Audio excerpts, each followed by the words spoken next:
បាទសួស្តីបងប្អូនទាំងគ្នាបាទនេះជីវីដេអូទី2បាទគឺនេះគឺនៅខាងក្រោយផ្ទះបាទនៅពេលដែលទឹក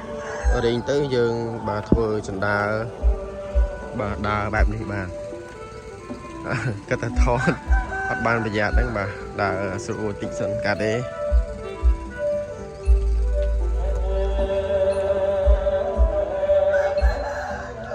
ខាងនេះទឹកមិនសូវជ្រៅទេបាទតែភាសាវិញគឺទឹកជ្រៅតែម្ដងបាទ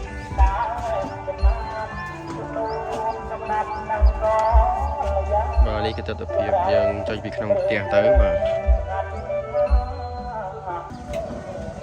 នេះគឺ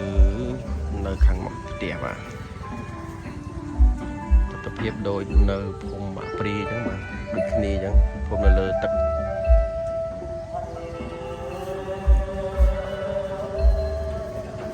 ខែនេះខែប្រាំង